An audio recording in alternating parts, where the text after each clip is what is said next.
భాగవత కథలు 2 సుఖమహర్షి రాక. శృంగి శాపం తెలుసుకున్న పరీక్షితుడు కృంగిపోయాడు. చేసిన తప్పుకు ఫలితం అనుభవించక తప్పదు కదా అనుకున్నాడు. తన పుత్రుడైన జనమేజయుడికి రాజ్య భారం అప్పగించాడు. పండితులకు, బ్రాహ్మణులకు అన్న, వస్త్ర, భూ, గో, స్వర్ణ దానాలను చేశాడు. అయినా తృప్తి కలగలేదు. గంగా నది తీరం చేరి ఆశ్రమవాసి అయ్యాడు. ఆ సమయంలో వ్యాసనందనుడైన సుఖయోగేంద్రుడు పరీక్షితుణ్ణి దర్శించాడు.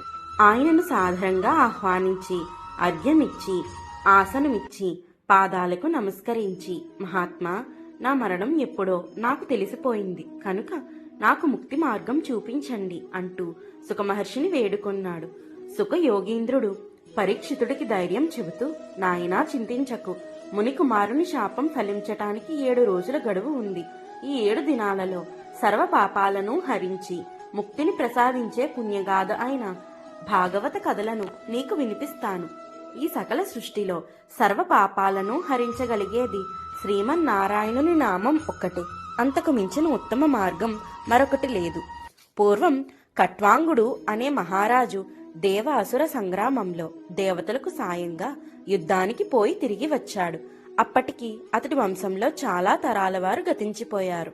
అతడిని ఎరిగిన వారు ఒక్కరు కూడా కనిపించలేదు. కట్వాంగునికి ఏమి చేయాలో అర్థం కాక ఒక ఏకాంత ప్రదేశంలో కూర్చొని దేవతలను ప్రార్థించాడు. దేవతలు ప్రత్యక్షమయ్యారు.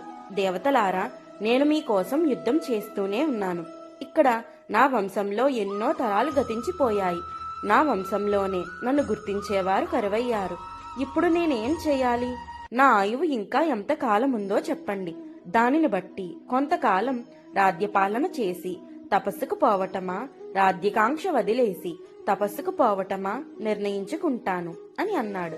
దేవతలు కట్వాంగుని ఆయుష్ను గురించి, రాజా, నీవింకా కొన్ని గడియలే బ్రతుకుతావు అని చెప్పారు. కట్వాంగుడు చింతిస్తూ, అయ్యో, తపస్సు చేసి మోక్షం పొందడానికి కూడా సమయం లేదు కదా అని చింతించగా దేవతలు అతడికి నారాయణ మంత్రం ఉపదేశించి స్మరించమన్నారు. ఆ మంత్రాన్ని కొన్ని గడియల పాటు దీక్షగా ఏకాగ్రతతో స్మరించి కట్వాంగుడు మోక్షం పొందాడు అని కట్వాంగుని కథను పరీక్షితుడికి చెప్పి, కనుక రాజా, ఆ నారాయణుని నామస్మరణ వంటి శక్తివంతమైన భాగవత కథలను నీకు వినిపిస్తాను. ఏ విధమైన చింత లేకుండా నిర్మలమైన మనస్సుతో ఈ కథలను విను, నీకు మోక్షం కలుగుతుంది అంటూ సుఖమహర్షి భాగవత కథలను ప్రారంభించాడు. మరొక అధ్యాయంలో మళ్ళీ కలుసుకుందాం.